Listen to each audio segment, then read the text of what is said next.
Hi guys, Bran here, and welcome to another commentary video. Today, I just wanted to talk about briefly my short experience that I've had with the Halloween event and how much I actually kind of really like this Halloween event. This has actually been a really wonderful event, and I feel like I enjoy it a lot, both doubly with like the event itself and the Rift that actually released alongside it. I feel like both are doing a very incredible and impeccable job at just giving a lot of fun to the game. So I'm going to go ahead and talk about it because there's a lot going on here and Behavior should be proud of what they put out this year. So the first thing you'll probably notice when you get into the matches of DBD, you will notice that in this event that they have the pumpkin situation that they had last year, where if you kick a pumpkin, it gets haste, and sometimes it gives you hindered, and it's kind of like a trick or treat sort of thing. Like, haha, that's back. And they also have the special hooks and the special gens.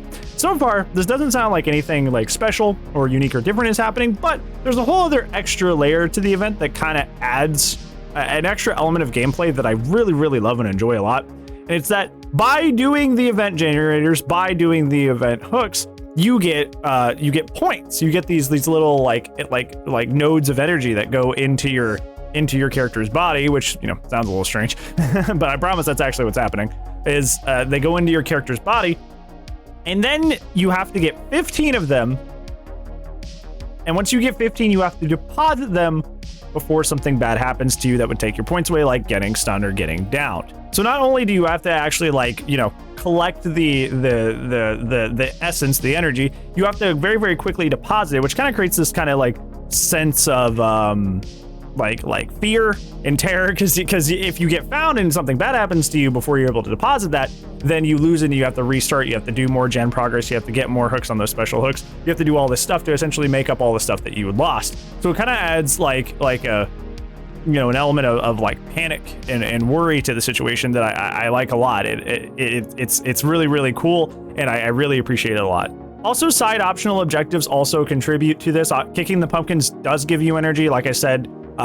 Getting stuns, getting flashlight saves, all this stuff, this also contributes to giving you points, but it's much less than being on the gen or getting the hook. So it kind of rewards the optional gameplay that exists in the game as well. So essentially, to make the long and the short of it, there's a lot going on in this event, and it's not just go kick a pumpkin and hook the person on the right hook. There's actually like gameplay happening, and I think that's the biggest thing that a lot of our events have been missing so far, is there's not really been any gameplay. Like, really, it just kind of plays slightly differently, but this one actually has like actual different gameplay, which I do enjoy and appreciate a lot. I also wanted to talk about the Rift when it comes to this event. I know it's not technically event, the Rift would have came out anyway, but the Rift did release alongside the event, and I feel like that it is the best Rift that we have ever had in Dead by Daylight. For both the free and the paid track, and I think that's a huge deal. I think it's a huge deal that it's both the free and the paid track are both like nearly perfect, like literally nearly perfect. So with the free track, there was a lot of just like gaps, and that's like the huge thing that sucked about the free track, is that even though there was some stuff in there and you always got the community outfits, there was a lot of just like empty spaces, and if you really wanted something to happen every single time, you'd have to buy it. That is not the case anymore. You get blood points every single space that would have been blank before in the previous Rift is now filled with blood points. So now you are getting blood points as opposed to nothing. So there's no more empty spaces between like leveling up and, you know, that terrible feeling of leveling up in a Rift and then seeing nothing.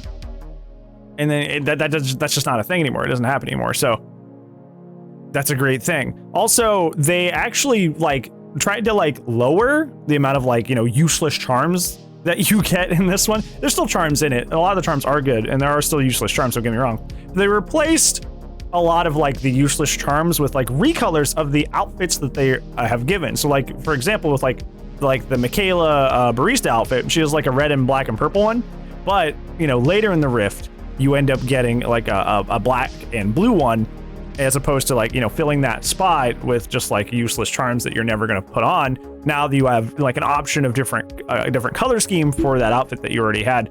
So I think that was like an incredible idea. I think that was like really smart, and I don't know. I thought that was genius, and I feel like in terms of just like Rifts, I feel like this is the best one that they've put out. So if you're one of those people that typically like skips out on the Rift, I would definitely not skip out on this one. This one, they did a really good job, and it's definitely worth it. So yeah, good job so far.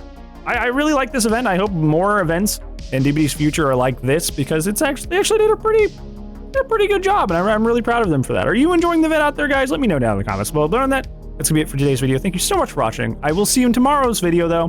But if I do not, I'll see you when I see you. Goodbye.